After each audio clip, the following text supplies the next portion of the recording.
Daripada hadis Ibnu Abbas, ada 5 benda yang Nabi pesan, kita nak ambil satu je yang kat hujung. Untuk kita kongsikan dan kita ambil Quran, kita ambil hadis dan kita nak ada satu task, satu assignment, gerak kerja, kita nak buat apa di atas kesimpulan perbincangan kita. Di hujung hadis itu daripada Ibnu Abbas radhiyallahu anhu dari Rasulullah sallallahu alaihi wasallam ada 5 yang Nabi suruh pulun. Nabi sebut ightanim khamsan qabla khamsin. Ightanim khamsan qabla khamsin. Maknanya secara mudahnya bahasa kampung, kan, rebut 5 kesempatan sebelum 5 kesempitan. Saya nak ambil satu saja. Di hujung sekali, benda yang mengikat semua benda itu terikat dengan nombor 5 sebenarnya. Iaitu bila Nabi kata hayataka qabla mautik. Hayataka qabla mautik. Tajuk perbincangan kita pagi ini, hidup kamu sebelum mati kamu. Assalamualaikum warahmatullahi ta'ala wabarakatuh. A'udzu billahi as-sami'il 'alim minasy syaithanir rajim. Bismillahirrahmanirrahim. Alhamdulillahilladzi adhaka wa abaka wa amata wa ahya. Wa as'ada wa ashqa wa adalla wa hada. Wallazi anzala al-Qur'ana ala khatamil anbiya'i wal mursalin. Wa rafa'a bihi aqwaman wa wada'a bihi akharin. Faman ittaba'a hudahu kana minas su'ada. Wa man a'rada anhu kana minal ashqiya. Usalli wa usallimu ala qaidi wa qurwati wa habibi wa qurrata aini sayyidina Muhammad ibni Abdillah salawatullah wassalamuhu ala sairil anbiya'i wal mursalin wasiddiqin wasyuhada'i wassalihin wal mujahidin wa man tabi'ahum bi ihsanin ila yaumin yaqumun nasu li rabbil alamin amma ba'du. Yaqulullahu ta'ala fil Qur'anil Karim ba'da a'udzu billahi minasy syaithanir rajim. Wa laysatit taubatu lil ladzina ya'maluna as-sayyi'at hatta idza hadara ahadahumul maut qala inni tubtu al-an walal ladzina yamutuna wa hum kuffarun ulaika a'tadna lahum azaban alima. Sadaqallahul azim. Allahumma aslih qulubana wa azil uyubana wa tawallana bil husna wa zayyinna bit taqwa wajma' lana khairal akhirati wal ula warzuqna ta'ataka ma abqaitana. Wahai Allah, perelokkan hati kami, cabutkan keaiban dari diri kami. Dorongkan kami pada jalan-jalan kebaikan, hiaskan hati kami dengan ketakwaan. Himpunkan bagi kami kebaikan akhirat dan dunia, rezekikan kepada kami ketaatan kepadamu selagi mana kami hidup menumpang di atas muka bumi. Amin ya rabbal alamin. Yang saya hormati lagi saya kasihi tuan-tuan haji, puan-puan haja, tuan-tuan, puan-puan, muslimin muslimat, seluruh barisan, kepimpinan, panitia, pengajian Masjid Al-Falah, sahabat dan sahabiah yang dirahmati oleh Allah Subhanahu wa taala, tak lupa pada adik-adik. Duduk depan sekali adik hari ni, pakai spek lagi. Alhamdulillah bersama kita pagi ni dapat berhimpun secara fizikal dan juga maya. Kita kata istilah baru ni apa dia? Hybrid. Separuh fizikal yang hadir, separuh lagi melihat secara maya. Secara maya. Ini satu anugerah yang Allah berikan pada kita, kepada peminat-peminat, orang yang cenderung, yang menghargai kuliah, menghargai perkara-perkara yang namanya ketaatan. Kerana Allah pernah uji kita hari itu, tersekat banyak perkara, termasuk dalam perkara-perkara yang melibatkan ibadah di masjid dan sebagainya. Alhamdulillah kita teruskan. Saya selalu sebut kuliah yang terbaik ialah mulanya lewat, habisnya cepat. Habisnya cepat. Jadi insya-Allah kita pun dah pukul 10, kita pun kena 10 lebih dah ni. Jadi tajuk kita, perkongsian kita, saya mengambil hujung daripada sepotong hadis daripada Ibnu Abbas, ataupun nama penuh dia Abdullah bin Abbas, ataupun Abdullah anak kepada Abbas. Abbas ni pak saudara Nabi. Ibnu Abbas ni anak dia. Dipanggil Ibnu Abbas sebab nak membezakan sahabat-sahabat Nabi ni banyak nama dia Abdullah. Sebab antara nama yang terbaik untuk kita berikan pada anak cucu zuriat kita, Abdullah, Abdul Rahman, yang mana disandarkan Abdun itu kepada Tuhan yang bersifat dengan segala sifat yang sempurna. Jadi sahabat ni banyak nama Abdullah. Abdullah bin Umar dipanggil Ibnu Umar. Abdullah bin Amrin dipanggil Ibnu Amrin. Abdullah bin Mas'ud dipanggil Ibnu Mas'ud. Termasuklah Ibnu Abbas. Nama dia Abdullah. Lalu dipanggil dengan Ibnu Abbas, nak membezakan Abdullah yang lain. Bahkan terdapat Abdullah yang terkenal dalam hadis, dipanggil Al-Abadilah Al-Arba'ah. Abadilah Al-Arba'ah, Abdullah yang 4. Ibnu Umar, Ibnu Abbas, Ibnu Amrun, Ibnu Mas'ud. Ini dipanggil Abdullah yang 4. Kita ada tak Abdullah yang 4? Tak ada. Kita ada apa? 3 Abdul. Abdul Wahab, Abdul Wahub, Abdul Wahib. Nak sebutnya, Ibnu Abbas ni cukup istimewa di sisi Nabi. Macam adik kecil macam ni. Saya teringat Ibnu Abbas ni, dek. Ketika Nabi wafat, Ibnu Abbas umurnya 13 tahun. Baru 13 tahun. 13 tahun. Walaupun kecil, tetapi namanya diangkat tinggi ke awan, ke langit. Kerana ilmu. Dibezakan kemuliaan seseorang itu dengan ilmu. Dan Allah kalau nak muliakan sahabat-sahabat pagi ini dengan ilmu. Hadis sahih sebut, "May yuridillahu bihi khairan yufaqihu fiddin." Sesiapa yang Allah nakkan kepada dia kebaikan, Allah beri faham agama. Bukan Allah tambahkan rumahnya, Allah tambahkan pangkatnya, Allah besarkan keretanya, tetapi Allah tambahkan ilmunya. Sebab nikmat yang paling besar atas muka bumi, 2 nikmat. Nikmat ilmu dan nikmat iman. Nikmat di akhirat juga Allah bagi 2. Nikmat masuk syurga dan nikmat melihat Allah. Dengan mana kaifiat dia kita pun tak tahu. Orang yang masuk syurga besok boleh melihat Allah. Ru'yatullah mengikut akidah ahli sunnah wal jamaah. Melihat Allah di hari kiamat besok merupakan nikmat anugerah yang terbesar di atas nikmat-nikmat yang besar. Dan sebab itu bila mana Ibnu Abbas ini, kita nak sebut tentang hadis dia, tentang perkongsian kita. 2 tahun sebelum Nabi berhijrah, dia lahir. 619 Masihi. Dia lahir. Nabi tahnik Ibnu Abbas punya mulut. Maknanya Nabi ambil tamar, Nabi kunyah, masukkan dalam mulut Ibnu Abbas.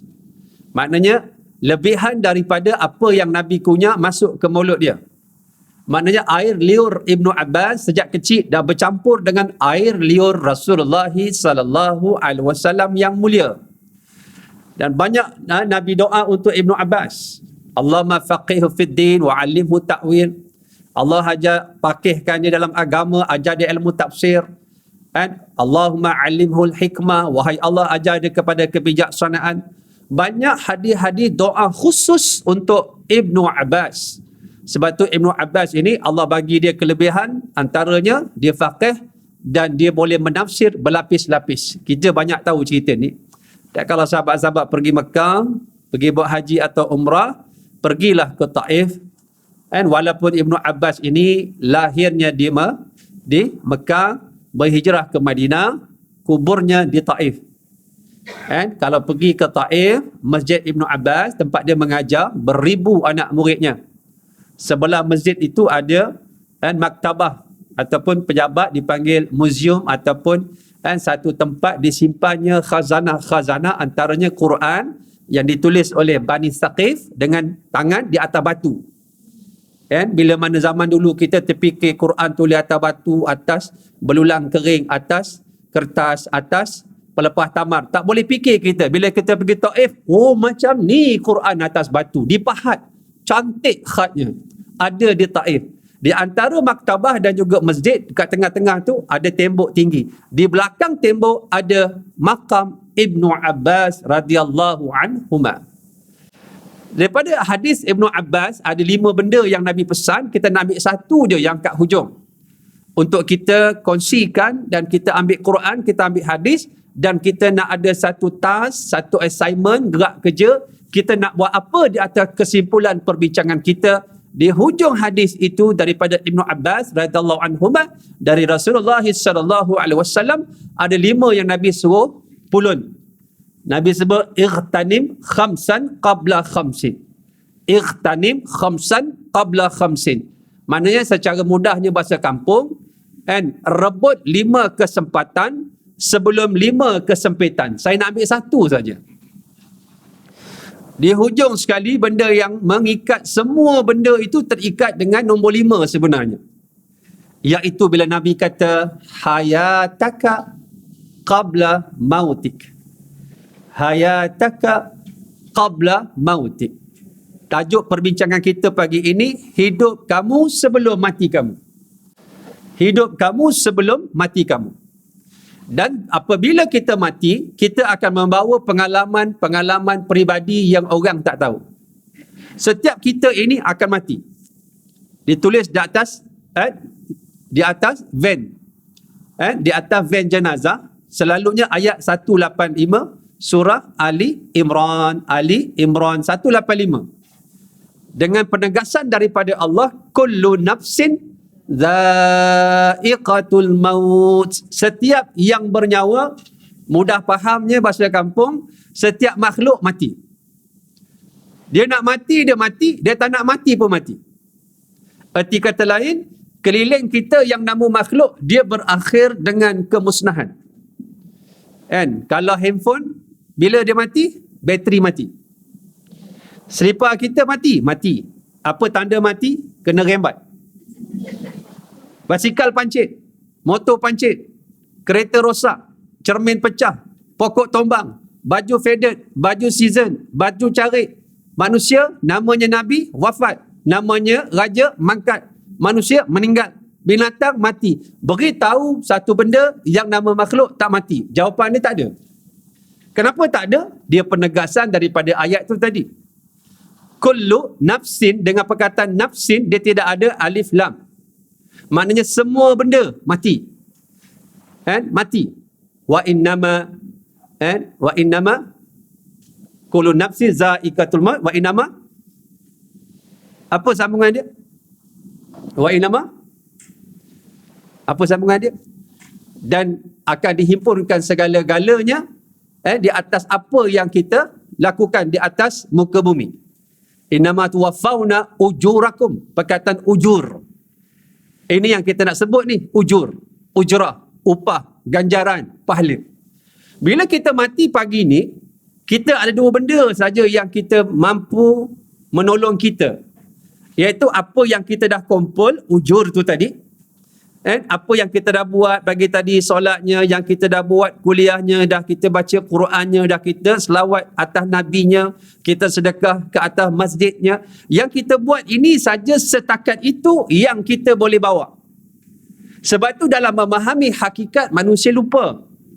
Dia ditipu oleh dunia.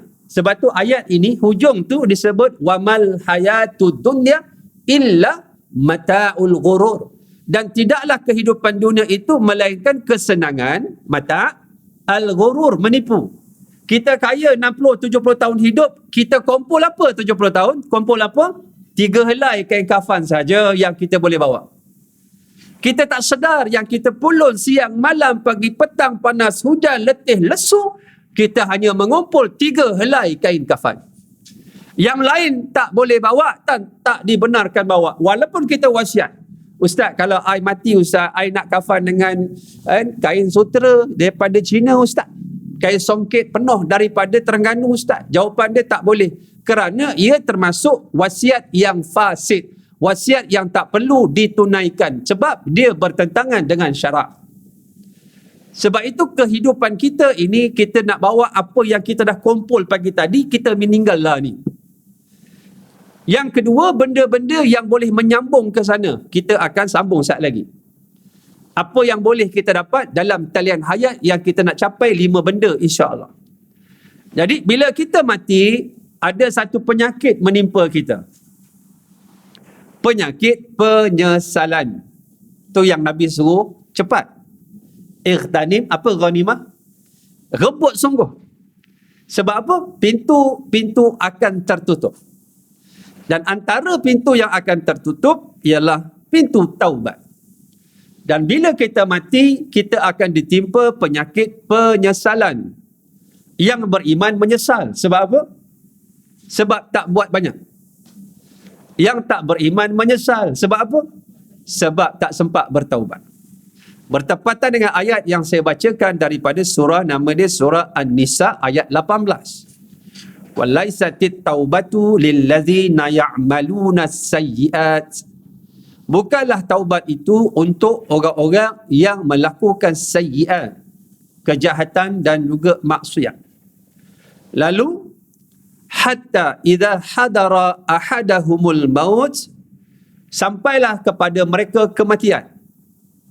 Dan kita diuji oleh Allah Subhanahu Wa Taala. Sekarang ni kita sedang diuji.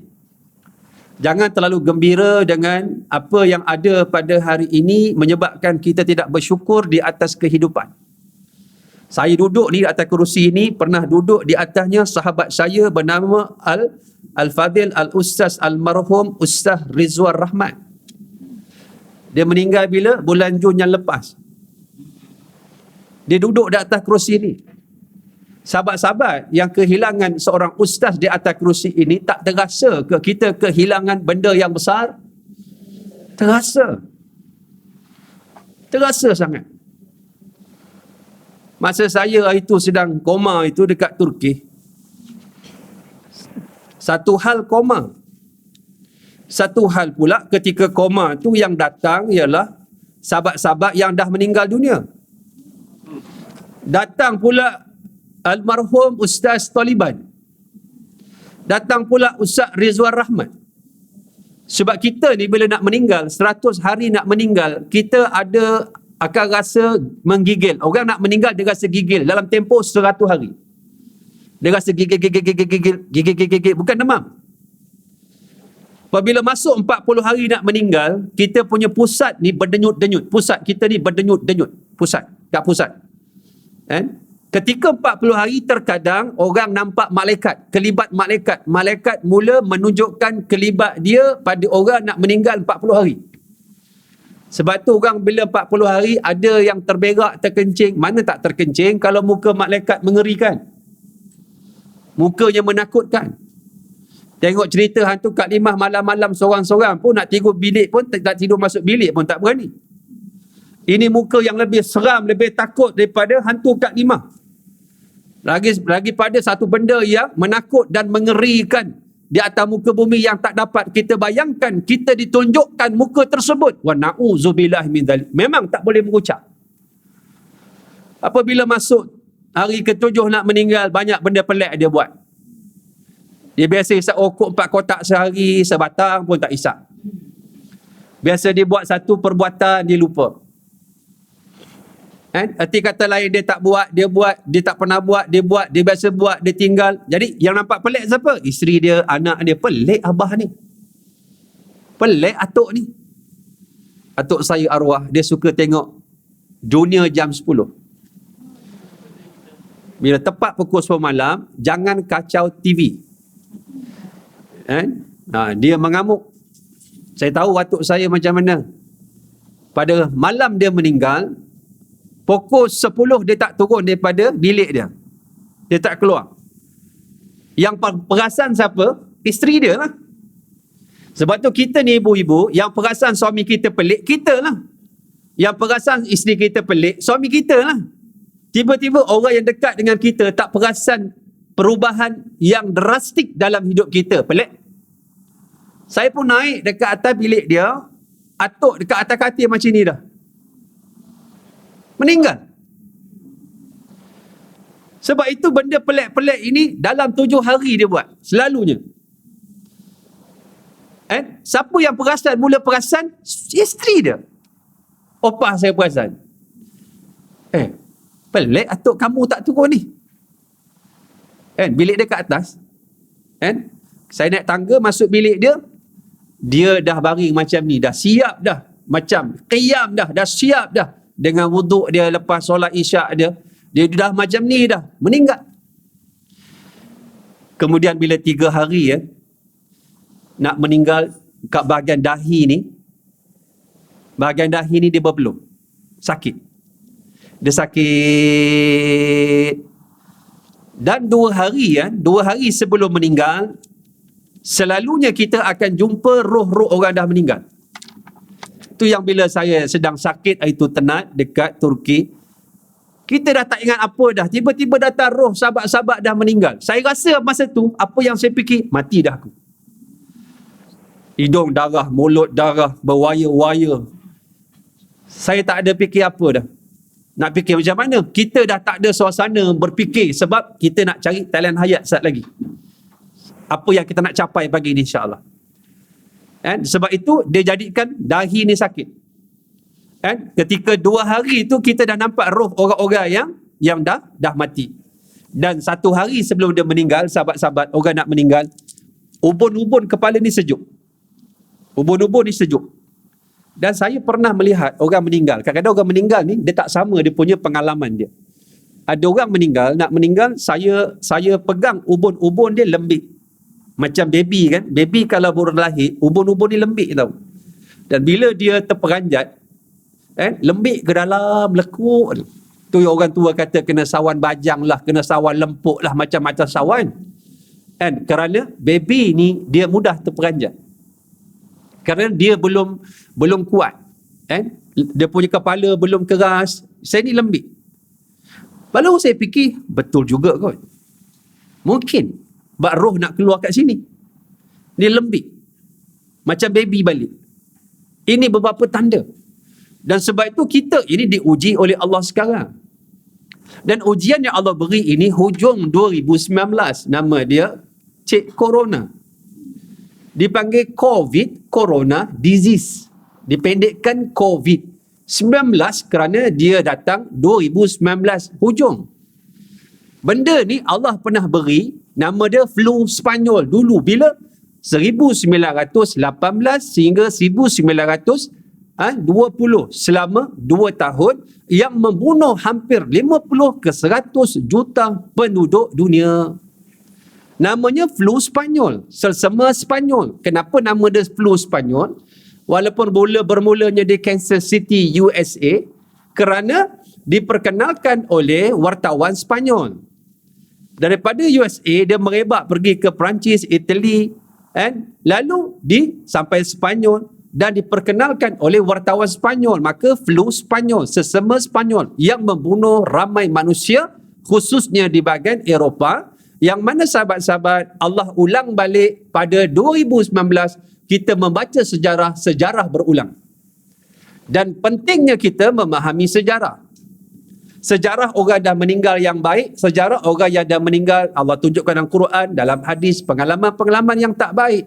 Maknanya yang baik kamu ambil untuk diri kamu, yang tak baik kamu jangan ikut supaya kamu tak tergolong di kalangan mereka. Sehingga pada pagi ini, semalam saja jumlah dunia ni yang meninggal berapa kes? Yang kesnya saja dunia 261,674,812 kes. Dihimpunkan bahawa yang meninggal dunia ini ialah tak kurang 5,216,113 orang setakat semalam. Dan kita ambil kat Malaysia, kita kecilkan Malaysia ini iaitu 2,628 kes 816. Dan jumlah yang meninggal setakat semalam 30,309 orang setakat semalam. Kalau 30,000 kita nisbahkan Masjid Al-Falah, tak ada kuliah pagi ni. Maknanya imam meninggal, Bilal meninggal, Siap meninggal, semua meninggal belaka, termasuk ustaz meninggal. Dengan jumlah yang begitu besar, Allah letakkan kepada kita, Allah sindir kita supaya menjadi pengiktibaran kepada kita dan juga kepada orang yang telah meninggal. Dan kita ni Allah beri peluang, kita dapat muhasabah pagi ini. Dalam keadaan kita belum menempuh lagi. Kerana apa? Perkara ini berlaku di hadapan kita. Lalu Allah juga menyebut dalam surah Al-Mu'minun. Allah menyebut dengan firman-Nya dalam surah Al-Mu'minun ayat 99. Allah sebut, hatta idza jaa ahadahumul maut qala rabbi rji'uni la'ali a'malu salihan fima taraktu. Sehinggalah datang kepada salah seorang daripada kamu kematian. Seperti mana tadi Allah telah tunjuk pada kita dalam bentuk sindiran yang umum. Bermula ayat Ali Imran 185, kullu nafsin za'iqatul maut wa innama tuwaffawna ujurakum yaumal qiyamah. Jadi maknanya segala apa yang kita buat, jangan rasa rugi dah. Kuliah rasa ngantuk, tertidur, sabarlah. Sebab kuliah ni tanda kita tenang. Boleh tidur tu tanda ketenangan. Ingat, ada orang dia tak boleh tidur walaupun makan ubat. Sahabat-sahabat, kita ni pantang kuliah tidur. Kalau tidur mesti kuliah. Ada seorang laki-laki kat US, bukan paya jaras, bukan paya jaras US. Bukan paya jaras, US, dekat New York. Dia tak boleh tidur malam. Dia buat apa malam? Dia berjalan. Satu hari, satu malam, dia berjalan-jalan, dia jumpa masjid dekat New York. Dia tengok kat masjid je, dia pelik. Depan kuliah, belakang tu makmum tidur. Dia rasa pelik orang Islam ni. Dalam masjid tidur lagi. Lalu dia ambil keputusan, dia masuk dalam masjid. Akhirnya dia tertidur, kuliah tak sedap. Sebab itu tanda-tanda boleh tidur ni tanda kebahagiaan hidup tau. Ketenangan. Lalu akan dihimpunkan oleh Allah Subhanahu wa taala. Faman zuhziha 'anil nar. Ini tengok tanda kejayaan yang sebenarnya yang kita nak bawa anak cucu zuriat kita. Apabila sesiapa dijauhkan dari neraka, wa udkhilal jannata, dimasukkan dalam syurga. Allah mari dengan fa, kemudian mari huruf qaf dan dal. Faqad faza. Boleh tak kalau Allah sebut wa udkhilal jannata faza? Boleh? Dari sudut grammar, nahu, grammatically-nya betul. Tapi bila mari fa dengan qad, fa qaf dal, faqad faza. Di sini ada pengukuhan dari Allah. Sesungguh-sungguh terjemah, saya pun tak tahu nak terjemah apa bahasa Melayu. Sesungguhnya orang yang dapat kategori ini, yang mana dia dijauhkan daripada neraka, dimasukkan dalam syurga. Siapa dapat kategori ini, kata Allah, faqad fazah. Inilah hakikat kejayaan yang sebenar. Bukan SPM 10A, bukan Universiti 4 flat dapat Dean List anugerah dekan, bukan anak kita rumahnya besar, keretanya besar, pangkatnya besar, pandang kita tak pada dengan sebelah mata. Tetapi inilah hakikat kebenaran dan kejayaan di sisi Allah. Sebab itu kan sibuk kat dalam radio hari ni kan, saya kadang dengar kat radio orang kata apa? Macam-macam. Sebelah saya tanya ke isteri, kenapa orang cakap? Apa dia sekarang ni sibuk? Di sana apa? Di sana meriah, sini meriah, berdosa kan? Lah ni dekat radio selalu sebut, tak handsome tak apa, janji kaya. Tak handsome tak apa, janji kaya. Benda ni salah ni. Tak handsome tak apa, yang penting solat. Tak handsome tak apa, yang penting beriman. Tak kaya tak apa, yang penting masuk syurga. Ini nilai hakikat yang mana manusia cuba keluarkan manusia daripada kefahaman Tuhan. Allah letakkan tak handsome tak apa, tak kaya tak apa, yang penting syurga. Inilah dia hakikat kejayaan yang Allah sebutkan dalam surah Ali Imran 185, ditampal di dinding-dinding jenazah. Hakikat kehidupan. Wa mal hayatud dunya. Tengok. Tidaklah kehidupan yang kita sayang kasih itu melainkan dianya merupakan apa kata Allah? Kesenangan yang menipu. Jangan kita ditipu. Orang yang boleh ditipu ini orang yang lemah. Orang yang tak tertipu sebab dia ada pegangan dan dia ada ilmu. Itu pentingnya tadi ilmu. Lalu ayat tu tadi kita imbangkan tadi dengan surah An-Nisa. Tadi berapa? Daripada surah Ali Imran 185. Mari An-Nisa tadi kita buka dengan menyebut walaisatit taubatu lillazina ya'maluna as-sayyi'at hatta idza hadara ahadahumul maut hatta idza hadara ahadahumul maut, sama dengan ayat Al-Mu'minun ayat 99. Tengok ayat dengan ayat, surah dengan surah, ikat mengikat, selari seiring sejalan, cantik mencantikkan, faham memahamkan. Uslub Al-Quran bila kita faham cukup cantik. Dalam keadaan Allah kata bukanlah taubat itu untuk orang yang buat jahat.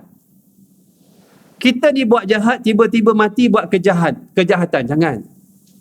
Dalam keadaan taubat itu bukan orang yang macam ini, kerana bila sampai kepada dia kematian, dia berkata, qala inni tubtul an, ya Allah, aku taubatlah ni. Sebab dalam erti kata lain, bukanlah taubat itu untuk kita menunggu masa kecederaan untuk berubah. Bukan kita tunggu injury time. Kita nak pergi umrah, kita nak pergi Mekah, nak buat haji, bukan tunggu tawaf tu. Bukan tunggu sampai airport Jeddah, airport Madinah. Saya Ustaz, Tan Sri dia tak nak pergi Ustaz. Kenapa? Dia takut Ustaz, takut kena seksa kat Mekah. Isteri dia cakap, Mekah bukan tempat seksa dia. Kena faham elok-elok. Mekah ni dia bergantung apa yang kita niatkan di sini. Perubahan, taubat, kefahaman, penyesalan, muhasabah di sini. Bukan di USJ, bukan di Keluang, bukan di Johor, di Perak, di Kedah. Perubahannya di sini. Setiap orang ada benda yang duduk di sini. At-taqwa hahuna, taqwa di sini. Perubahan di sini kita letakkan iaitu sangkaan baik kita kepada Allah. Allah berada di atas sangkaan baik kita kepadanya. Nampak? Kan? Wala yamutanna ahadukum hatta yuhsina zanna billahi. Nabi kata 3 hari sebelum Nabi wafat, jangan kamu mati sehinggalah kamu sudah bersangka baik kepada Allah. Ingat Kenapa kita kena letakkan macam ini? Sebab sangkaan baik kita kepada Allah menjadikan keputusan kita itu dapat diterima oleh Allah menjadi keputusan dia. Sebab itu bersangka baik kepada Allah itu merupakan perkara yang kita kena bina. Kerana apa? Kerana Allah berada di atas sangkaan baik kita kepadanya. Sebab tu bila kita nak berubah di sini, Allah melihat di sini. Sebab tu ada orang bila pergi Mekah, dia ada benda yang tak selesai di Malaysia. Tu yang tak boleh tawaf, pijak. Dan simen kaki dia terbakar. Dia rasa dia, orang lain tenang je. Ada tak boleh pakai kain ihram, orang nak pergi tawaf, dia pakai necktie, dia pakai baju long sleeve, pakai coat. Banyak benda-benda berlaku ini akibat tak ada perubahan di sini. Tetapi bila orang dia nak berubah, walaupun dia gangster, dia bertatu-tatu, walaupun dia ada satu perasaan, dia ragu-ragu, betul ke Tuhan tak marah ke aku ni? Sampai kawan saya, kawan saya kata kat dia, saya bawa Tuan pejam mata. Sampai depan Kaabah, Tuan buka mata. Sebab dia takut, Ustaz, saya takut tak nampak Kaabah. Dengan dosa yang dia ada, kata dia. Kawan saya pimpin dia sampai depan Kaabah, buka mata, buka. Depan dia Kaabah. Bila tiba tu, laki-laki kan, bila buka bahu belah kanan, penuh tatu ni. Melayu ni, tatu penuh. Bila nampak Kaabah, dia menjerit. Hilang rasa malu, hilang rasa ego dia. Bila berhadapan dengan kebesaran Allah, hamba itu bila dalam hati, dalam diri, ada sifat hidup bertuhan, dia lemah, dia tunduk kepada Allah Subhanahu Wa Taala. Bila diuji, tadarra'u, sifat dia merendah diri. Bila dia nak berubah, Allah tunjukkan kesebesaran dia. Allah tunjukkan. Menjerit-jerit. Ustaz saya berzina, ustaz saya berjudi, minum arak, ustaz. Dia sebut dosa-dosa dia. Sampai tahap dia kata, ustaz, dengan dosa saya yang banyak ni ustaz, Allah pandang saya lagi. Allah bagi peluang pada saya untuk saya kembali kepadanya. Sebab itu sahabat-sahabat, kita kena faham bagaimana Allah membina perkara ini supaya kita mengambil pengiktibaran. Benda ni boleh berlaku kepada kita. Walaupun bermulanya COVID itu di Wuhan, China. Lah ni orang tak cerita Wuhan. Tenggelam perkataan Wuhan, tenggelam perkataan China. China sekarang ni dalam ranking ni, outbreak dunia, jumlah COVID dunia, duduk dalam nombor 20-an. Top 10 ni semua negara maju ni, bermula US. Nak sebutnya, Allah kiaskan, nampak? Mula ke China, mari pula Indonesia, mari pula Singapura, mari pula dekat Thailand, dia mari Malaysia, dia mari dekat negeri-negeri tertentu, dia mari Selangor, dia mari USJ. Daripada USJ, sahabat-sahabat, dia mari ke rumah jiran-jiran kita, ada sahabat kita kehilangan hari ni, seorang demi seorang. Kemudian dia mari rumah kita, ada mak ayah hilang, ada anak kehilangan. Jangan sampai besok pagi malaikat ketuk pintu rumah kita, Assalamualaikum, nak jumpa kita. Jangan sampai ayat ini kena pada kita. Lalu kita berkata, la'ali a'malu salihan fima taraktu. Ya Allah, mudah-mudahan kau balikkan aku. Ya Allah, bila aku dah nampak kematian, aku nak balik semula ke dunia. La'ali a'malu salihan fima taraktu. Aku nak buat amal soleh yang aku tinggal dulu. Allah jawab, kalla innaha kalimatun huwa qailuha. Ini semua kata-kata nak menyelamat diri, kata Allah. Kalau diberikan kehidupan, dia akan buat benda yang sama. Apa yang dia akan dibuat? Dia akan tinggalkan balik amalan-amalan yang sepatut dibuat. Kerana apa? Dia dah lepas hidup dia untuk dalam keadaan siksaan Allah Subhanahu wa ta'ala. Dan di hadapan dia, kata Allah Subhanahu wa ta'ala, wa min waraihim barzakhun ila yaumi yub'asun. Dan di hadapan kita ini, sahabat-sahabat, terdapat apa? Satu alam namanya barzakhun. Barzakh, dinding. Bukan dekat kubur tu. Bukan kat kubur kat Keramat, kubur kat UK Perdana, kubur dekat Bukit Mahkota, bukan. Itu tempat simpan mayat. Orang ada kubur, tak ada kubur, mati saja pergi barzakh. Mati saja pergi barzakh. Maksudnya barzakh ini syarat masuk dia, tiket dia mati. Walaupun ada orang tak ada kubur, mayatnya hilang, kapal terbang hilang, terbakar, hancur berkecai, kena bom dan sebagainya, walaupun tak ada jasad, walaupun tak ada rupa, tak ada bentuk, mati je, barzakhun. Barzakh. Barzakh syarat masuk pertama, mati. Dan bila masuk barzakh, masalahnya dia tak boleh kembali ke dunia. Walaupun banyak permintaan-permintaan macam ayat tadi. Qala rabbirji'uni la'ali a'malu salihah. Surah Al-Mu'minun. Ya Allah, balikkan aku semula kat dunia nak beramal. Ada yang dah meninggal lah ni, kita duduk pagi ni, nak balik, nak solat, nak balik baca Quran, nak balik, nak minta maaf dengan mak bapak dia, nak balik, nak minta maaf dengan orang yang dia kata, nak balik sebab nak sedekah. Masing-masing dengan niat masing-masing. Di atas apa yang kekurangan ketika dia berjumpa alam barzakh. Ada yang nak sedekah. Wa anfiqu mimma razaqnakum min qabli ayatiya ahadakumul maut fayaqula rabbi laula akhartani ila ajalin qaribin fa asaddaqa wa akum minas salihin. Surah Al-Munafiqun ayat 10. Dia minta balik semula ke dunia untuk tujuan apa? Secara khusus, purposely untuk sedekah. Melihat kelebihan apa yang Allah berikan kepadanya. Dan sebab itu sahabat-sahabat, kita perlukan talian hayat. Ada 5 perkara yang kita nak kongsikan pada pagi ini untuk kita bawa. Kerana apa? Al-qabru awalu manazilil akhir. Al-qabru awalu manazilil akhir. Kubur itu, barzakh itu merupakan apa dia? Transit pertama akhirat. Muqaddimah kepada akhirat ialah barzakhun. Di sinilah tempat kita untuk menunggu kita pergi ke alam yang lebih baik. Dalam transit ini dia boleh jadi baik, transit ini dia boleh jadi tak baik. Sebab itu saya suka mukadimah, saya baca Tok Guru saya, dia suka baca mukadimah ini. Alhamdulillahilladzi ahyana, Alhamdulillahilladzi adhaka wa abka. Yang membuat segala puji bagi Allah yang boleh membuat orang itu ketawa dan menangis. Adhaka wa abka wa amata wa ahya. Allah yang boleh memati dan menghidupkan orang. Wa as'ada wa ashqa. Allah yang boleh menjadikan orang itu bahagia dan sengsara. Allah itu juga wa adalla wa hada. Allah itu juga yang boleh menjadikan orang itu dapat petunjuk ataupun dia disesatkan oleh Allah. Sebab perkataan ini mengingatkan kita dalam keadaan kita ini akan masuk satu tempat yang sangat penting, tetapi tempat ini orang tak rasa penting. Dan bila ianya berlaku, orang mula mencari talian hayat.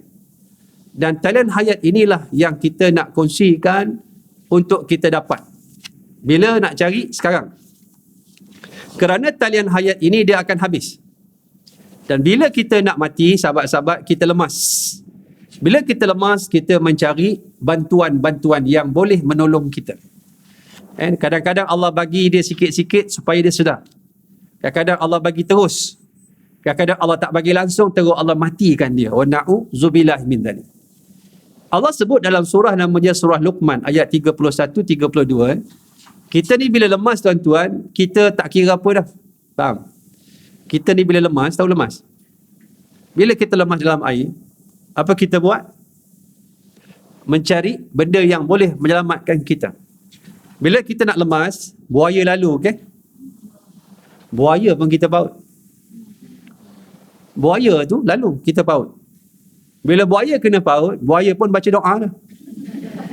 Allahumma barik lana fima razaqtana wa qina adzabannar. Ada pepatah Melayu kata seperti buaya dapat bangkai. Bangkai pun bagi buaya dah cukup syukur, alhamdulillah. Dapat pula daging fresh. Daging lembu wagyu pula tu. Sekilo 15 ke 20 ribu. Lalu inilah yang kita sebut, Allah sebut. Wa idza ghasyiyahum mawjun kazzulali da'awullaha mukhlisina lahuddin.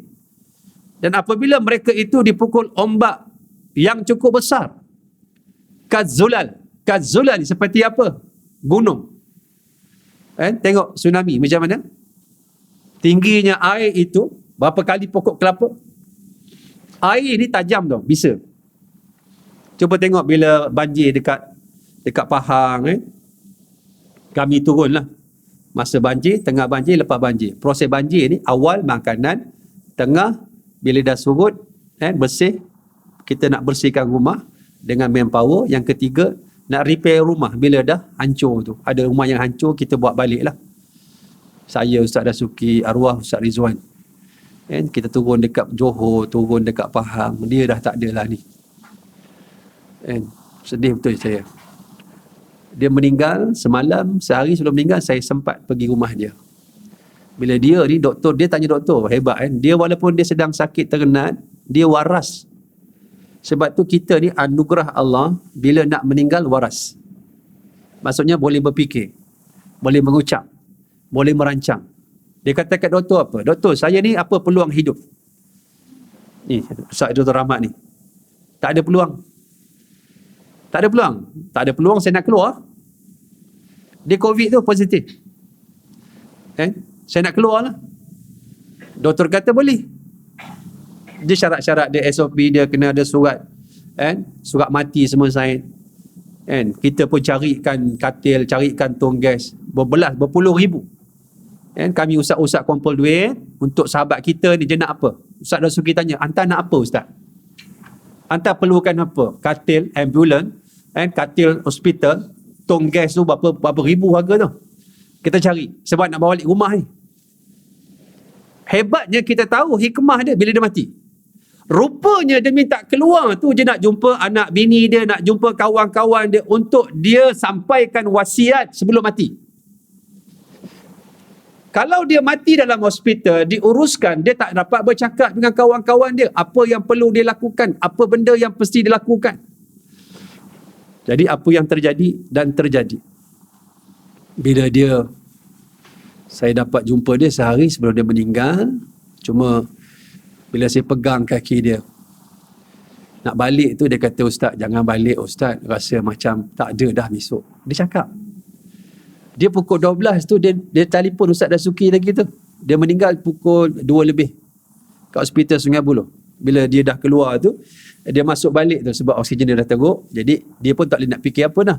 Tapi dia dah sampaikan apa yang dia perlu sampaikan, keluarga dia, anak dia, kawan-kawan dia, semua dah selesai. Hebat dia, orang macam ni, subhanallah. Walaupun dia COVID-19, ada exceptional case, ada kes terpencil, pengecualian, dia dapat apa yang orang lain tak dapat. Sebab tu sahabat-sahabat, mati yang macam ni bukan main-main. Sebab antara orang-orang yang Allah muliakan, dia beriman, dia Islam, mati macam ni. Dipanggil mat'un, dalam istilahnya mati ta'un, penyakit pandemik. Sebab tu buku daripada Mufti Wilayah, Menteri Agama, ex-Menteri Agama, Dr. Zulkifli, Datuk, ada cerita kupasan hadis-hadis dia. Bukan main-main. Dan hari dia meninggal itu, Ustaz Rizal Rahmat, patut dia viva, dia punya master dia. Hari viva dia. Dia pelajar. Siapa yang belajar agama ni ketika tu dia meninggal, fahuwa fi sabilillah. Dia pada jalan Allah. Kena pula mati pandemik, dua double cantiknya dia. Subhanallah. Dan sebab itu sahabat-sahabat, bila kita di dalam keadaan Allah uji kita dalam keadaan lemas, dia mencari Tuhan. Termasuklah Fir'aun yang mengaku Tuhan. Bila di mana dia tenggelam, Allah sebut dalam surah Yunus ayat 90. Wajawazna bibani Israel al-bahra fa'atba'ahum fir'aunu wa junuduhu baghyan wa adwa. Apabila kami tolong Bani Israel yang dipimpin oleh Nabi Musa menyeberangi Laut Merah. Bukan Sungai Kelang. Laut. Sini ke sana tak nampak sepadan. Dalam keadaan dikejar oleh Fir'aun dah, wa junuduhu, tenteranya. Kata ulama, tentera Fir'aun yang kejar Nabi Musa 2 juta orang. Baghyan wa adwan, dengan penuh rasa benci, dendam, kesumat, pemusuhan. Apabila Nabi Musa sampai seberang sana, Fir'aun sampai tengah. Laut terkuak tepi, dasarnya orang lalu, orang jalan. Bila lalu tu nampak ikan berenang. Bila ditutup ni, lautnya luas, yang dalam, macam mana nak sampai ke atas dengan bekalan oksigen yang tidak ada? Tetapi bila dia rasa dia lemah kat situ, ketika hatta idza adrakahul gharaq qala amantu annahu la ilaha illa alladhi amanat bihi banu Israel. Apabila dia mula tenggelam, ketika itu apa? Ketika itu dia menyebut bahawa aku beriman tiada Tuhan yang disembah melainkan Allah, Tuhan yang diimani oleh Bani Israel, iaitu Allah. Sedangkan Fir'aun sendiri mengaku Tuhan. Rupanya ada Tuhan lain yang dia sembunyikan pada pendirian dia, Allah Subhanahu wa ta'ala. Sebab tu ada 5 perkara talian hayat yang kita nak cari. Pertama, pertolongan Allah. Kena ingat. Kita tahu tak Allah sayang kita pagi ni? Siapa tahu angkat tangan? Tahu. Alhamdulillah. Seorang je lain. 2. Siapa tahu Allah sayang dia pagi ni? Jangan angkat tangan. Semua tahu Alhamdulillah. Senang kerja saya. Kan senang? Kita nak tahu Allah sayang kita, tanya diri kita. Jangan tanya Allah. Pagi ni, kita tanya diri kita, berapa banyak kita sayang Allah? Berapa banyak kita nak laksanakan perintah Allah? Berapa banyak perintah Allah yang kita dah laksanakan? Berapa banyak larangan Allah yang kita cuba sedaya upaya semaksimal mungkin kita tinggalkan? Itu jawapan dia. Sebab itu untuk meraih kasih sayang Allah, kita kena taat pada dia. Dan ketaatan pada Allah itu terdapat pada arahan dan suruhan. Suruhan dan larangan. Itu saja syariat. Yang nama syariat, yang disuruh dan yang dilarang. Tu je, ada lain? Tak ada. Dan berapa banyak Tuhan suruh yang kita dah buat. Tu saya cakap, Ustaz, saya PKP Ustaz, bisnes saya jatuh. Biasalah jatuh bisnes. Kita nak kata kerajaan Malaysia tak berjaya menangani COVID-19. USA collapse. Kita nak kata Malaysia, USA collapse. Negara yang gagah gergasi itu collapse. Sampai hari ni ekonomi merudum. Kita nak kata apa? Bila Allah datangkan satu ujian, dia tak kira kamu USA, Malaysia ke, kamu mana ke, dia bila datang habis. Tapi yang tak sedapnya, saya Ustaz, bisnes jatuh Ustaz, habis Ustaz. Saya Ustaz, niaga tak laku Ustaz. Dalam masa yang sama, ia mengaku, ia mengadu, bisnes tak berjaya, duit tak ada. Dalam masa yang sama tak sembahyang. Dalam masa yang sama tak puasa. Jual bazar Ramadan untuk orang puasa, dia tak puasa. Kalau saya puasa kan Ustaz, saya tak boleh nak rasa pula. Itu pentingnya belajar. Rasa tak batal, yang batal telan. Ibu-ibu masak, nak bagi sedap tu, kalau kita letak di atas dalam mangkuk, baru letak garam, tak sama dengan letak garam dalam periuk. Saya tahulah, saya pun tukang masak. Saya tukang masak. Jangan main. Nampak macam ni bodoh-bodoh. Nanti kalau nak pergi madrasah saya Ulu Bernam, pakat-pakat buat rombongan, saya masak.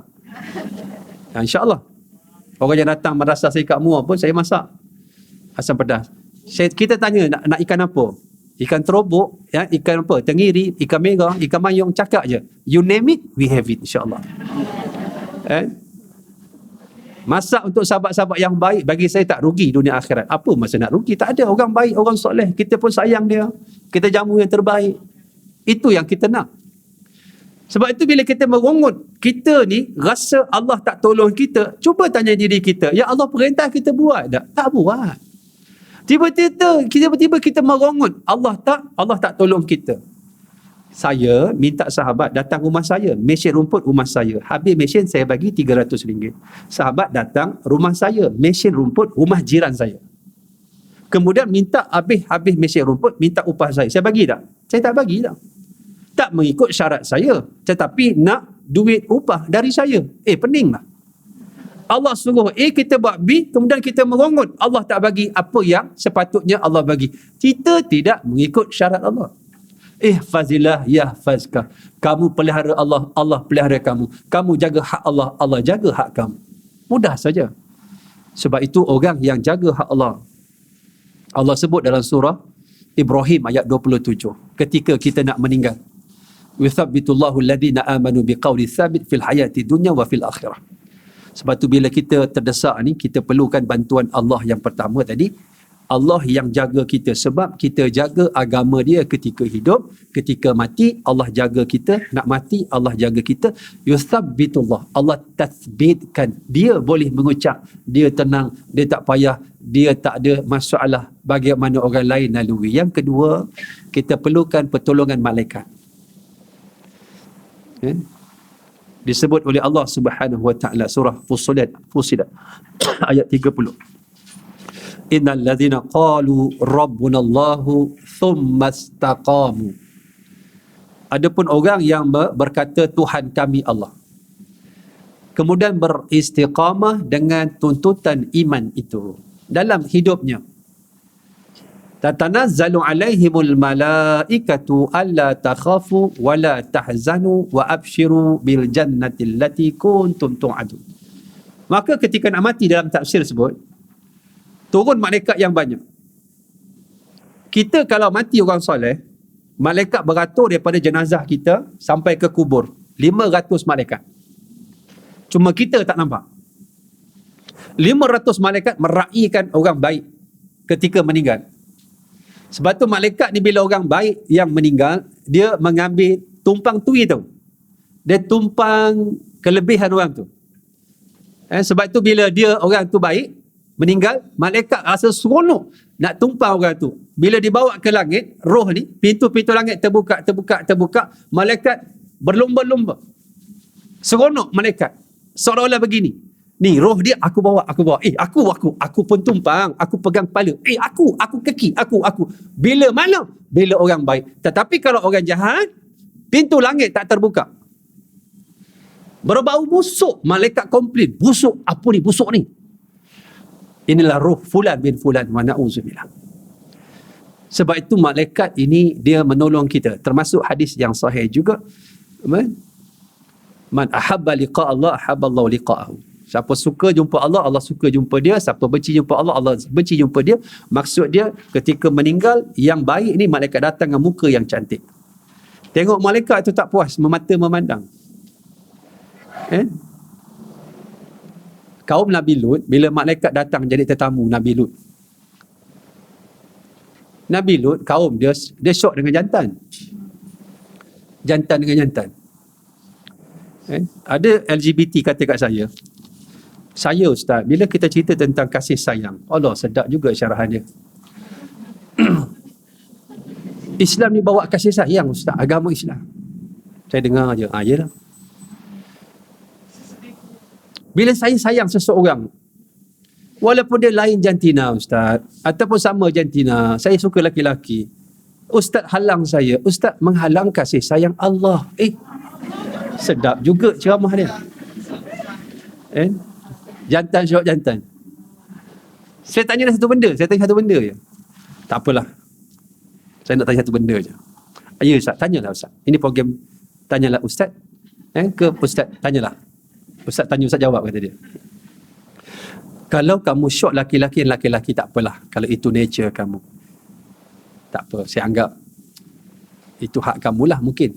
Tapi saya tanya satu benda je. Kalau kamu ni dulu, mak ayah kamu jantan dengan jantan, kamu tak lahir tau. Dia tengok saya atas bawah, kecil besar. Dia kata apa? Betul juga Ustaz. Maknanya dia pun tak faham apa dia nak sebenarnya. Sebab manusia-manusia ni yang menghalang maksiat, dia pun tak tahu apa sebenarnya dia nak. Orang yang tak suka judi diharamkan, bila tanya kat dia, awak suka ke suami awak penjudi? Tak suka Ustaz. Dia pun tak suka. Orang yang suka berzina, cuba tanya dia. Zaman Nabi ada seorang lelaki, pemuda.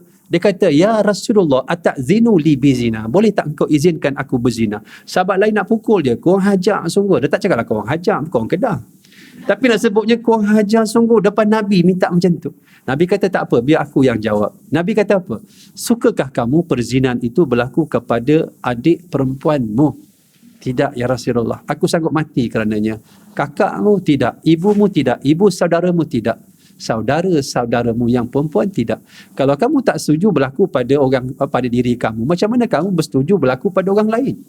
Orang lain juga tidak bersetuju berlaku pada kaum keluarga mereka. Sebab tu kita ni yang nakkan satu benda yang tak baik pada sisi Allah, kita pun sendiri tak boleh menerima kejahatan itu. Dan sebab itu bila benda ini kita tengok, Allah berikan kepada kita, kita kena faham. Baru dalam hal ini Allah Subhanahu Wa Taala berikan. Sebab itu bila marinya malaikat jadi tetamu Nabi Lut, lawanya malaikat. Ketika mana dia syok jantan dengan jantan, yang datang tu bukan manusia biasa. Malaikat. Cantik, serba sempurna. Dalam keadaan semakin meluap-luap gairah kejahatan manusia yang bernafsu. Lawanya malaikat. Datang erti kata lain dengan rupa yang cantik. Yang ketiga, kita perlukan pertolongan anak-anak. Sebab tu kita perlu pertolongan anak-anak yang boleh memahami keadaan ibu dan ayah ketika kritikal. Kita perlu talian hayat ini. Anak-anak yang boleh mengajar kita ketika mana kita sedang nazak. Yang baca Quran, yang mana dia ajar kita supaya kita ini mengucap. Sebab tu Nabi kata laqinu amwatakum. Talkinkan orang nak meninggal, bukan orang dah meninggal. Itu talkin kita. Sebab tu kalau baca talkin, sebelum saya baca talkin, saya akan bagi tazkirah pendek atas kubur. Tazkirah atas kubur ini lebih berkesan kepada orang yang hidup. Sebab tu orang kadang-kadang meninggal malam kan. Nak ke bumi malam. Dalam malam hujan. Dalam hujan mati pula lampu. Dengan aku pun takut. Cuma bila orang muda meninggal, yang datang orang muda. Tengok, orang muda. Tapi dalam gelap tu kita nampak api yang isap pokok.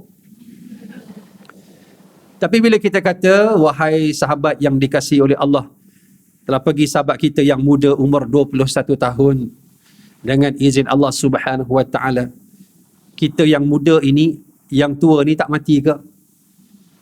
Kalau yang meninggal itu muda, seorang-seorang buang batu rokok. Dia berkesan. Kita bawa pula syair Arab. Wa kamin fata asbaha wa amsa dahikan wa akfanu fil ghabi tunsaju wa huwa la yadri. Dan berapa ramai orang-orang yang muda ketawa berdekah-dekah dalam masa yang sama, kafan disediakan orang dia tak tahu. Sebab tu anak kita ini perlu kita biasakan. Ada orang ni mak dia meninggal 2 minggu sakit kat hospital. Sebab tu kita kena faham mak ayah kita cakap dengan 2 lapis. Orang biasa bila mak dia duduk hospital kata mak nak balik rumah, dia faham balik rumah discharge. Orang yang luar biasa bila dia kata mak balik rumah, dia faham mak nak balik barzah dengan balik rumah betul. Dia faham 2 lapis. Apa buat abang kat sulung dia bincang adik-beradik ni.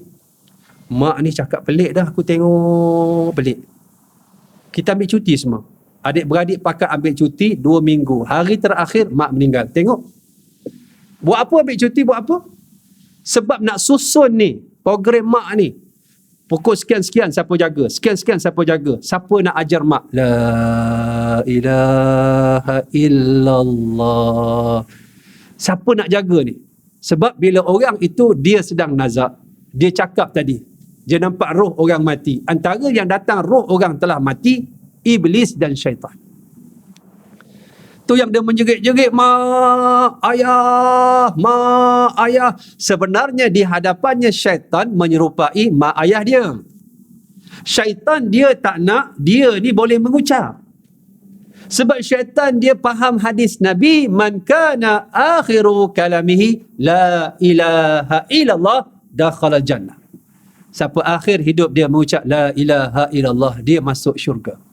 Syaitan ketika saat akhir pun dia cuba menyesatkan orang yang nak meninggal. Sebab tu anak bila nampak mak ayah dah tenang, sebut mak Allah, dia sebut Allah, biarkan. Jangan kita paksa. Mak sebut la ilaha illallah, la ilaha, pening dia. Dia penat. Tenaga semakin kurang. Cobaan dia semakin besar. Titiskan air di bibirnya, sapu air di kepalanya, di mukanya, baca selawat, penting. Dalam hal ini kita kena jaga. Sebab dia sedang diuji oleh Allah. Dia perlu talian hayat ketiga, iaitu anak-anak. Yang keempat, sahabat-sahabat, kita perlu talian hayat sahabat-sahabat kita. Sahabat-sahabat kita. Sebab tu saya rasa sahabat yang paling baik, sahabat yang boleh faham hidup dan mati kita, susah dan senang bersama. Kan? Saya bukan nak puji sahabat-sahabat, tapi itulah sahabat-sahabat. Macam Ustaz Dasuki ni, sahabat yang cukup luar biasa. Dia tak boleh tengok sahabat dia susah. Masa susah-susah selalu, sahabat-sahabat, Ustaz pinjam duit. Anda pernah test dia. Anda tahu dia pun susah. Banyak tanggungjawab, banyak sekolah seluruh Malaysia. Saya beli tanah ni, dalam keadaan duit tak ada pun. Masa PKP lagi nak buat pondok 9 ekar ni. Saya cakap dekat tuan tanah saya ada duit, tapi duit tak ada pun, tak cukup lagi. Saya tanya Ustaz Dasuki, Ustaz pinjam duit sikit. Tengok, dia tak mengeluh tak apa. Hantar nak berapa? Tu hebatlah dia. Sampailah ni Ana tak ambil pun. Dia telefon, hantar kata nak duit, hantar kata nak duit, tak datang pun kata nak duit, tak ambil pun kata nak duit, nak duit. Ana kata kalau ana betul-betul terdesak, tak ada, kan, ana baru ambil ke hantar. Sampai habis bayar tanah, tak ambil pun duit dia. Kerana apa? Allah buka jalan-jalan lain. Kalau boleh saya tak nak berhutang. Tapi dia tu subhanallah, kawan-kawan susah, anak tak ada, nak bayar yuran dia bayar. Banyak benda orang tak tahu dia. Tapi saya tahu, dia kawan baik saya tahu. Ustaz Rizwan Rahman, walaupun COVID, kita dah bahagikan, saya buat arahan. Siapa nak kafan dia, walaupun cara COVID-19. And kita dah bahagikan, Ustaz Mio masuk. Siapa uruskan van, Ustaz. Siapa yang akan bawa ke kubur, kita susun. Siapa sembahyang, saya jadi imam dekat atas kubur. Lepas dikebumikan, kita buat solat jenazah atas kubur. Siapa sebelum meninggal, ketika meninggal dan meninggal, kita susun. Sebab kita perlukan talian hayat yang ketiga, yang keempat, kita perlukan siapa? rakan-rakan, sahabat-sahabat yang baik. Sebab itu bila saya nak sebut tu tadi, kita takkan ingat dah bila kita sedang getir, tenat, kita tak ingat Quran, tak ingat sembahyang, tak boleh dah. Ketika kita perlu sumbangan luar. Sumbangan luar. Saya dah tak ingat apa dah. Tapi apa yang saya rasa lah. Doktor kata apa doktor? Saya pergi Turki bukan sebab saya nak berjalan. Saya uruskan pelajar saya masuk batch yang pertama dekat Gaziantep University di tenggara Turki. Dengan Istanbul 2 jam perjalanan. 2 jam pula. 2 hari. 2 hari perjalanan dari Istanbul. Jadi pelajar saya yang lepas SPM ke Turki, lepas tahfiz kita hantar ke South Africa. Jadi kita ada channel-channel dia lah, insyaAllah. Jadi apa yang nak diuruskan, itulah dia yang masa yang ada. Universiti nak datang dengan SOP yang cukup ketat, invitation letter, kita jawab, ambil MTP, my travel pass daripada Malaysia, swab test, lagi macam-macam lah. Tapi bila Allah uji begitu, saya dah 2 dos, tetapi kena varian lain, dia jadi lain lah. Doktor kata apa sahabat-sahabat? Doktor Turki ni, dia kata apa? Kamu ni ikutkan mati dah hari tu. Tu yang saya rasa bersyukur hidup hari ni. Walaupun dah susut, dah 6 kilo turun lagi. Tapi saya rasa bersyukur dapat hidup. Saya tak ingat apa dah. Sampai satu masa ada satu ayat surah Ghafir ayat 44. Ayat 44. Ghafir. Ujung ayat tu sebut wa wafidu amri ila Allah innallaha basirun bil ibad. Dan aku serahkan seluruh urusan aku kepadanya. Sampai satu masa, ya Allah, kalau inilah hakikat dia, ya Allah, engkau nak ambil aku di sini, aku mati, ya Allah, aku mati. Kalau kau rasa aku hidup, ya Allah, nak peluang menambah baik lagi amalan aku yang kurang, aku hidup. Tak ingat apa dah. Istighfar dan selawat. Ini benda yang boleh, yang masih lagi kita ingat. Tapi ketika itu sahabat-sahabat, dalam keadaan itu, saya rasa kuat. Kan? Bila mana ada benda masuk. Benda masuk. Allahu Akbar. Rupanya, adik saya dia positif juga, tapi dia tak tenat. Dan kami terpisah. Saya pun duduk kat hospital, seorang-seorang. Doktor Turki tak boleh bahasa Inggeris, kita cakap dia tak faham. Kita cakap bahasa Arab, dia tak faham. Sampailah seorang translator, murtajim, penterjemah bahasa Arab datang. Just nak jadi perantara antara saya dan doktor. Sampailah doktor tu boleh faham. Erti kata lain, sahabat-sahabat, ketika itu saya dah tak ada apa dah. Melainkan kita ada sedikit kewarasan. Dan juga bila adik saya tu dia minta para pelajar yang kami ada supaya munajat dan yasin. Baru saya teringat rupanya kami ada madrasah di Kemboja. Kan? Ada 12,000 dulu, beli tanah 7 ekar. Tanah murah sana.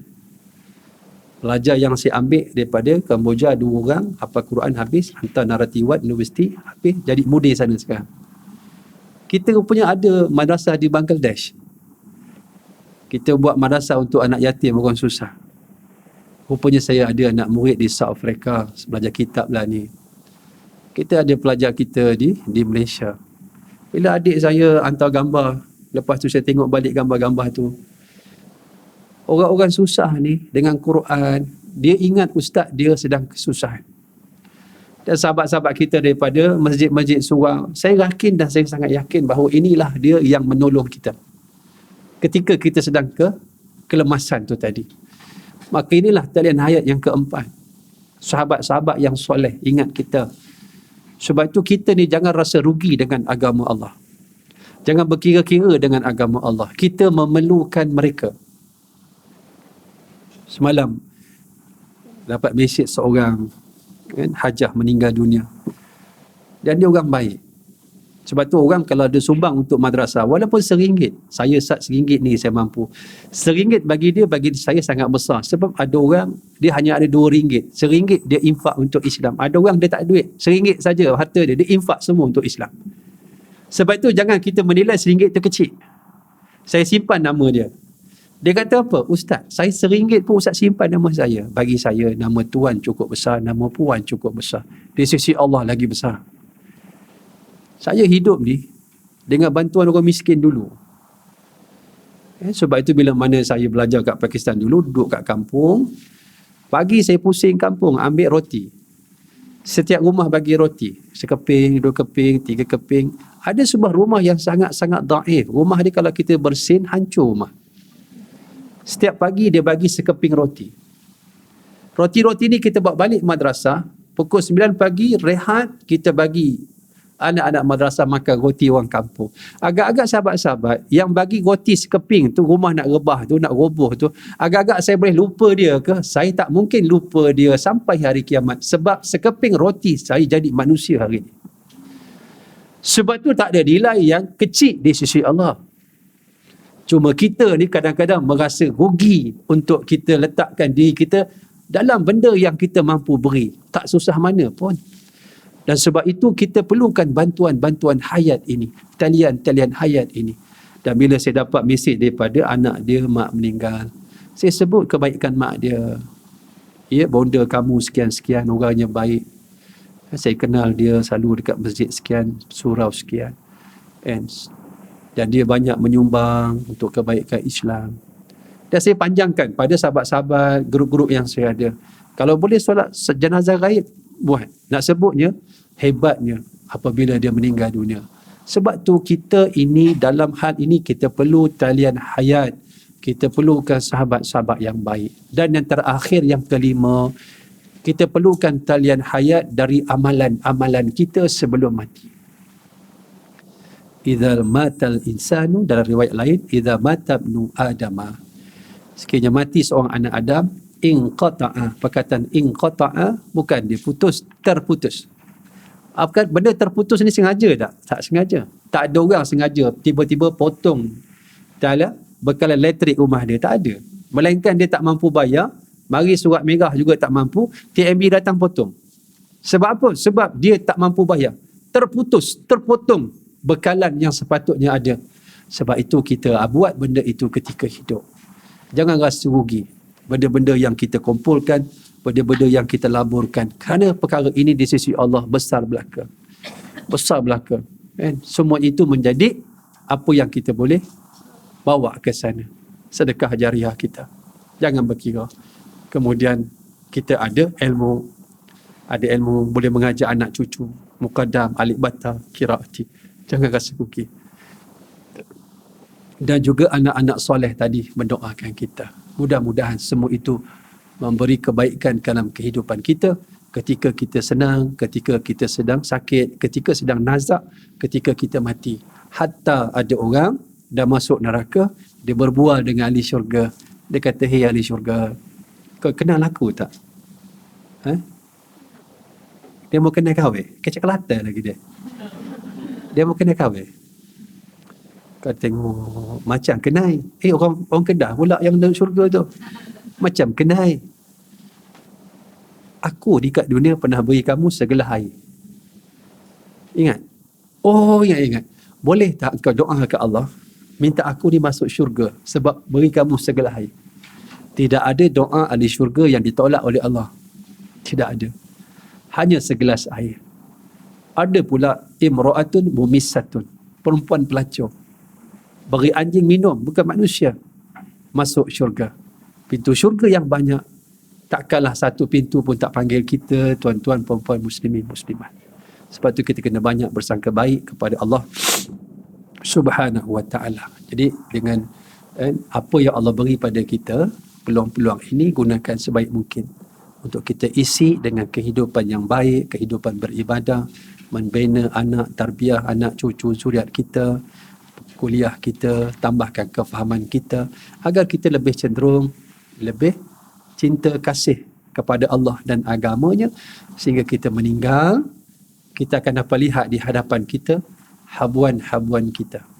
Di hadapan kita ni habuan-habuan. Dan ada orang dia teruk sangat kat dunia, dia mati, tu yang saya sebut, tak kaya tak apa, yang penting syurga.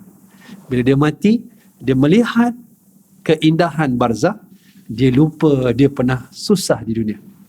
Kesusahan itu hanya berakhir, dia lupa hanya sekadar melihat malaikat saja, belum lagi dengan balasan yang lain. Subhanallah.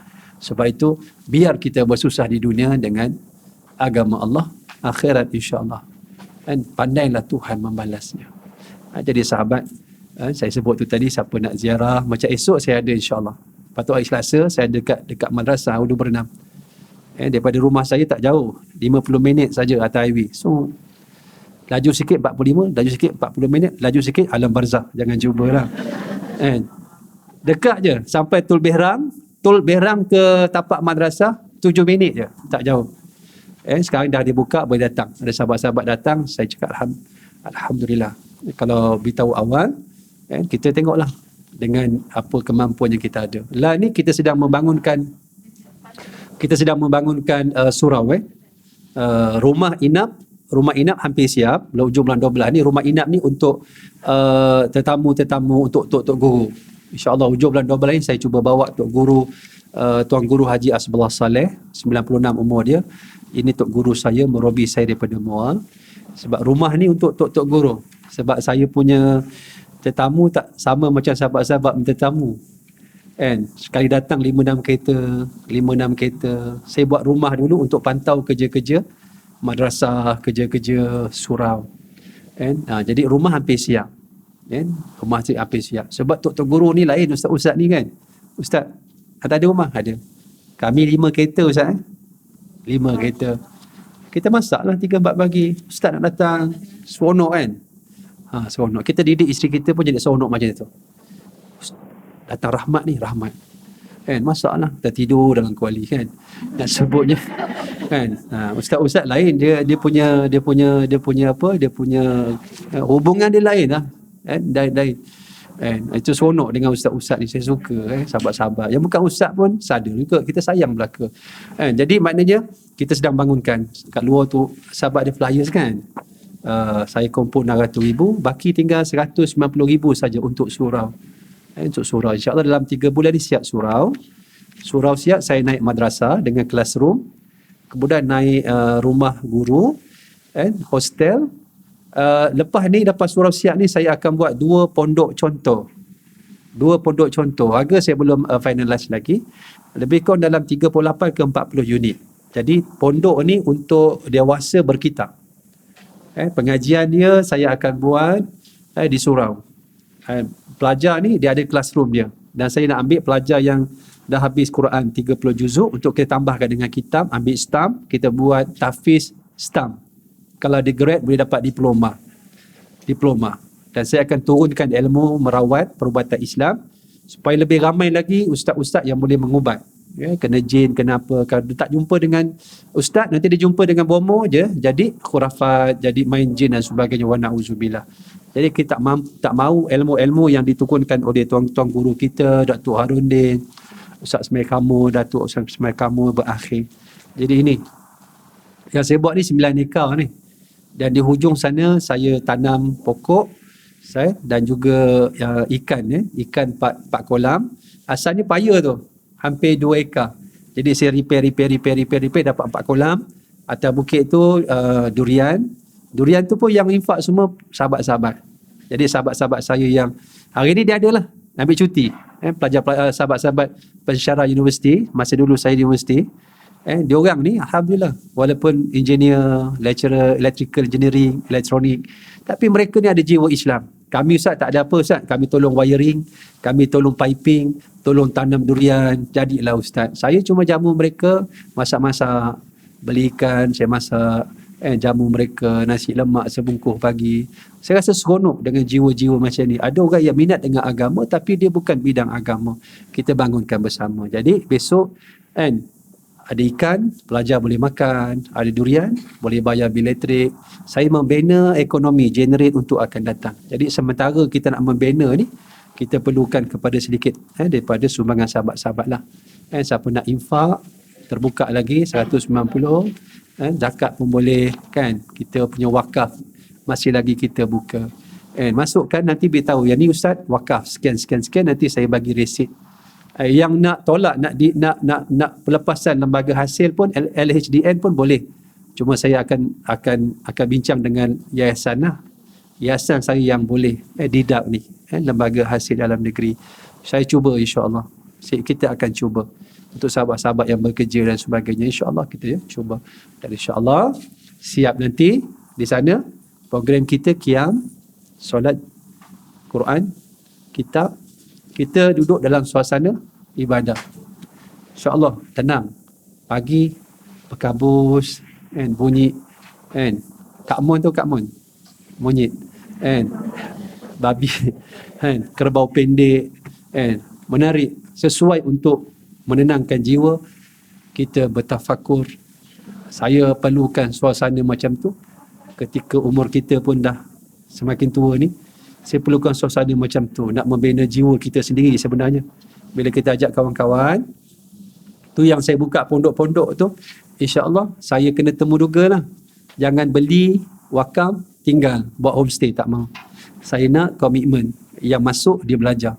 Sebab kita buat silibus tauhid, fiqh, tasawuf dan sebagainya. Tak mau datang buat homestay, seronok-seronok weekend. Kita tak mau. Kita nak belajar. Keutamaan saya, belajar. Nak belajar. Jangan main-main lah. Belajar sungguh.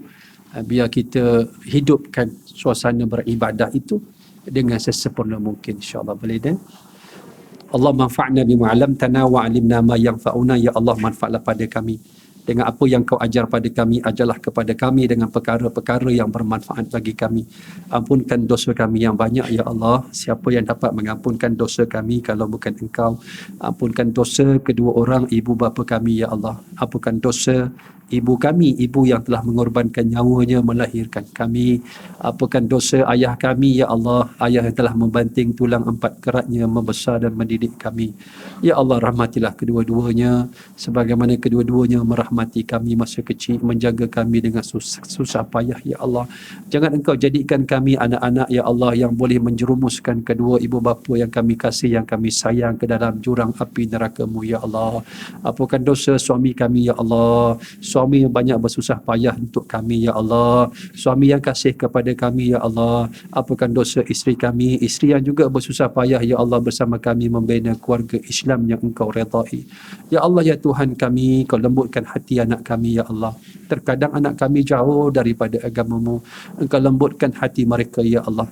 Ampunkan dosa adik-beradik, sahabat, jiran-jiran kami. Ampunkan dosa, ya Allah, khususnya tok-tok guru kami yang masih hidup atau telah meninggal dunia, ya Allah. Ya Allah, ya Tuhan kami, jadikan anak cucu zuriat keturunan kami anak-anak yang saleh dan salehah, beriman dan bertakwa, mendirikan solat, menutup aurat, tahu membaca Al-Quran, anak-anak yang boleh memandi, mengkafan, mendirikan solat jenazah untuk kami, anak yang boleh mengusung kerana kami ke kubur, anak yang boleh memimpin tangan kami ke syurga-Mu. Rabbana Rabbana Rabbana taqabbal minna innaka antas sami'un alim wa tub alaina ya Allah innaka antat tawwabur rahim. Rabbana atina fid dunya hasanah wa fil akhirati hasanah wa qina azabannar. Subhana rabbika rabbil izzati amma yasifun wassalamun alal mursalin walhamdulillahi rabbil alamin. Taqabbalallahu minkum minna wa minkum taqabbal ya karim. Assalamualaikum warahmatullahi taala wabarakatuh.